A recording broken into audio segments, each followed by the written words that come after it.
Donald Trump joins me now live on the phone. Mr. Trump, thank you for joining us. Tell us what happened tonight. Well, I got to Chicago a couple of hours ago, and we had 25,000 people scheduled for tonight. We're going to have a lot outside and inside, a tremendous gathering and of real supporters. And at the same time, we had some protesters outside, which was probably 2,000 or 3,000. And I met with law enforcement. I don't want to see anybody hurt, Don. So I met with law enforcement, and I think we made the wise decision to cancel. Now it's pretty well broken up and no major problems. And we made a decision, even though our freedom of speech is violated totally, we made a decision not to go forward. I don't want to see anybody get hurt, and you would have had some people possibly getting hurt or beyond. And so I made the decision in conjunction with law enforcement not to do the rally. We postponed it. Do you think that you were protesters have been expected tonight at your rally? Was your campaign prepared for this? Oh, I think we were prepared, but you know, you can be prepared as you want. When you have thousands of people, you don't want to see a clash. Yeah. And there were minor skirmishes, but no major clash. You've seen the pictures, I'm sure, of what happened inside of that rally. I'm sure you've been watching and looking at these pictures. What do you make of what you saw? Well, I think it's a divided country. I think we have a very divided country, Don, and it's been that way for a long time, and it's very sad to see. It's divided among many different groups, and frankly, it's terrible. You look at a lot of people are upset because they haven't had a salary increase in 12 years. You know, if you look at the workers of the country, our jobs are being taken away. Our jobs are being sent to Mexico, and they're being sent to all sorts of other countries, and our factories are closing. We have a lot of problems, and we don't have a real unemployment rate of 5%. It's much probably closer to 25%. Mr. Trump, with all due respect, you think that what happened... As people give up looking for jobs, Don, all of a sudden they're considered employed statistically. And so it's do you think that's what caused that directly tonight, at the same time, the scuffle? Say it again? Do you think that caused the scuffle directly tonight? Because those people who were fighting tonight weren't fighting over jobs. Yeah. I think it's largely economic. I mean, if you look at African-American youth, they have a 59% unemployment rate, 59%. And it's, I think it's a largely economic problem, absolutely. Do you think it has anything to do with the tone that some have said that you have set by telling people to get them out or punch them in the face or they should be taken out on the stretcher? Do you think that you bear any responsibility for what's happened at these tonight and at other rallies? I don't take responsibility. Nobody's been hurt at our rallies, and we have I've had 25,000, 35,000 people, more than that. We had one the other day, 25,000 in Florida, and we've never had anybody hurt, or certainly seriously hurt. I don't even know if we've had anybody hurt. So, you know, we've had a tremendous, large number of rallies and massive numbers of people, nobody even close to us in terms of size, and they're great people, but we will have protesters stand up and be very, very abusive, unbelievably abusive, and in some cases swinging and, you know, punching and swinging, and not a good situation. And I think overall, I think we've been very mild with protesters, and some will stand up and we'll just usher them out. And, you know, it's not me that ushers them out, it's the police force, and the police have done great jobs. So until today, we've really never had much of a problem. Now, we were in St. Louis today. We had a packed house. We had thousands and thousands of people that, frankly, couldn't get in. And we had a few protests. It was not a big deal. It was individual protesters standing up. There were quite a few of them, 7 or 8 of them, I would say, you know, 7 or 8 incidences, which was fine. And we had everybody had a good time. I hope the protesters had a good time, Don, to be honest with you. Nobody hurt. I want to ask you a question that my colleague Jake Tapper asked you last night at the debate. Do you believe that you have done anything, Mr. Trump, to create a tone where this kind of violence would be encouraged? And I'm going to add to that by saying, if your words and your tone inspire people to vote for you, to come to the rallies, to go to the polls and vote, why wouldn't those same words inspire people to violence? Well, I hope that my tone is not that of causing violence, because my basic tone is really that of securing our borders, of having a country and having a great country, of bringing our jobs back, of bringing our manufacturing back down, of getting people jobs. That includes African American youth, where you have a 59% unemployment rate. So I would hope that that does not lead to, I certainly don't do that. I will say we've had tremendous success with people. You see the kind of polls, you see the kind of, popularity that we have in the rallies themselves is love. I mean, it's a love fest in the rallies themselves. Nobody's ever seen anything like it. You've been reporting about it. Well, let me just read Time magazine. Let me just read something. There's great love, Don. Let me just finish by saying there's great love in those big stadiums. There's great love there. But there are protests at the same time, when there's a clash or a potential clash like tonight, I think I did the right thing. I came here and I met with law enforcement and I said, "What do you think?" And they're very professional, and they said it would be better not to do it, because if you do it tonight, you could have a clash and people could get hurt. I didn't want to see people get hurt. I heard your tone was different last night at the debate, much more presidential. You said that you wanted to be a uniter in chief, rather a divider in chief. What happened at this rally tonight certainly wasn't a love fest, as you have said. There was a lot of love. In the past, and I'm going to tell you some of your own words, you have said at your rallies that people should knock the crap out of a protester, that you'd pay the legal fees. You talked about people being brought out on stretchers. Also, you said that you'd like to punch a protester in the face. You've insulted all kinds of people, according to what people believe, by saying that Mexico is sending over rapists, that Muslims shouldn't be allowed in this country. There should be a moratorium for a while. Do you regret saying any of those things, especially the things that you have said about punching protesters, sending them out on stretchers? No, I don't regret it at all. Some of these protesters were violent. They were swinging. They were hitting people. And they were really doing damage. And frankly, the crowd turned on them, or the police turned on them. In most cases, it was the police. And I would absolutely, on occasion, usually I say, please don't hurt them. Please take it easy. Because, being elevated and being, looking down at an audience, usually I'm higher than the audience so they can see. What happens is I'm able to see the protesters. I'm able to see what's going on. And, generally speaking, it's very mild. But on occasion, and the occasions that you said, I saw very, very strong, very violent protesters hitting people. And yeah, I'm not happy about that. And I would always express my feelings about that. And our reporters who follow 10 you, years ago, Mr. Trump, and who have been very fair with you, have said that they have not seen protesters attacking anyone. If anything, it is the other way around, that protesters are being attacked after they start to protest or to any way disagree with you. But protesters are not the ones who resort to violence first. It is your supporters who are doing it. It's not true when you say that statement, Don. It's not true. It's absolutely I don't know it's not false. true. That's why I'm asking. They'll stand up and they'll start swinging at people. It's not all cases, very seldom. 10% of the cases. But we've had some very rough dudes as protesters. We've had some very rough dudes as protesters. We had one that his voice was like Pavarotti, Luciano Pavarotti, and he was a tough guy, and he was swinging and hitting people.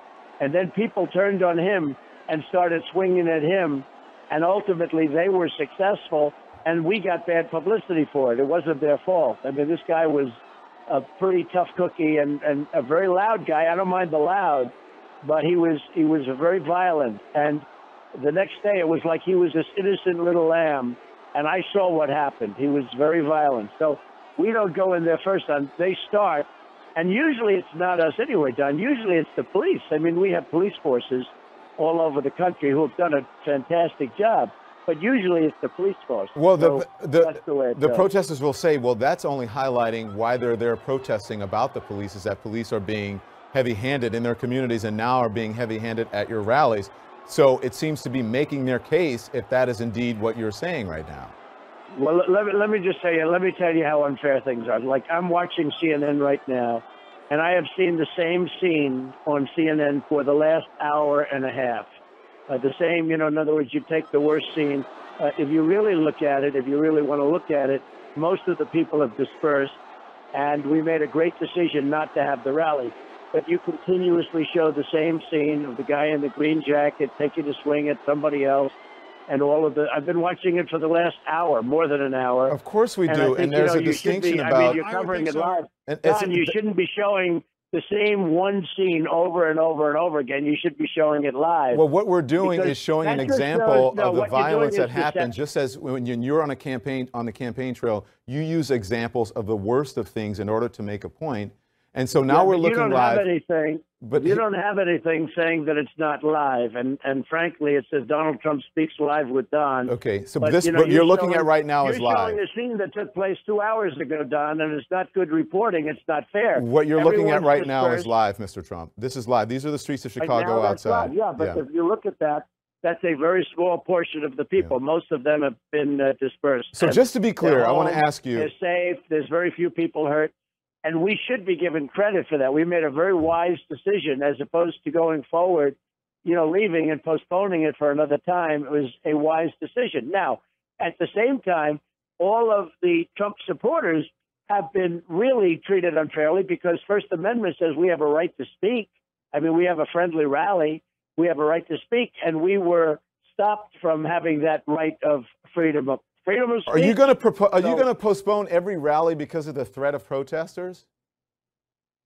Well, would you like me to have them, Don, and you would like to see people killed? I'm just asking you the question. Are you going to do it? I don't know. It depends on a case by case.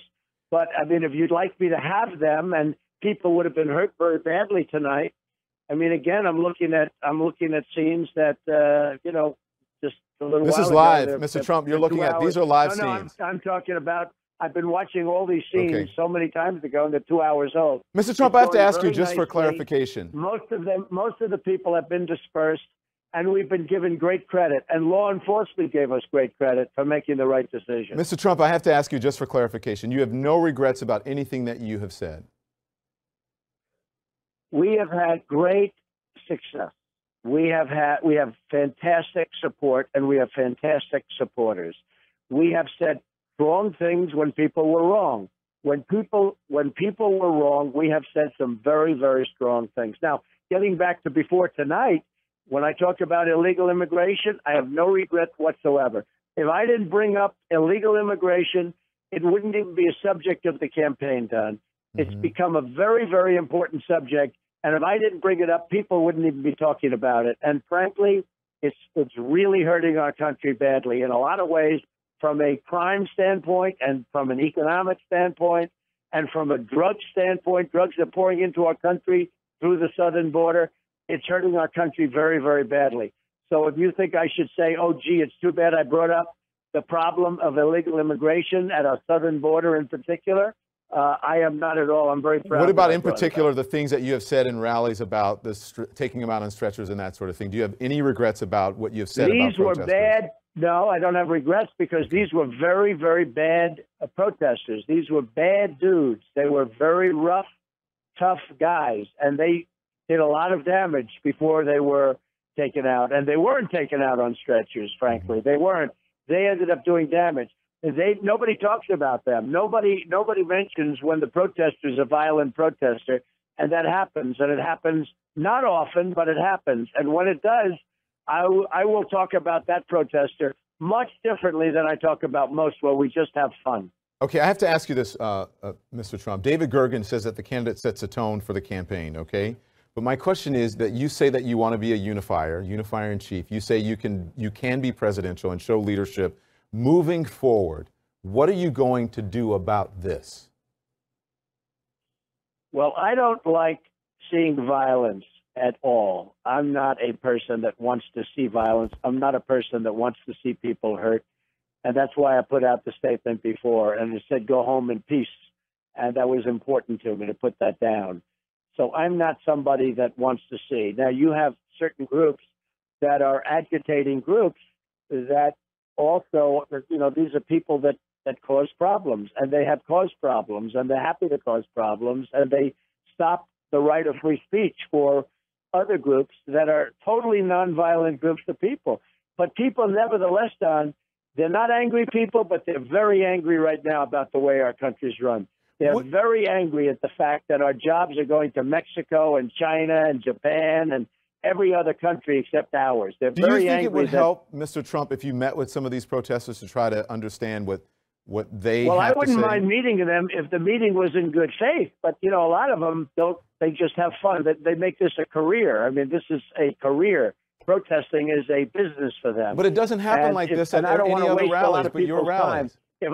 If I thought I was meeting with people, because I know more about protesters than you'll ever know. Okay, I've been having protesters all my life. I've been having protesters on construction sites for years and years and years.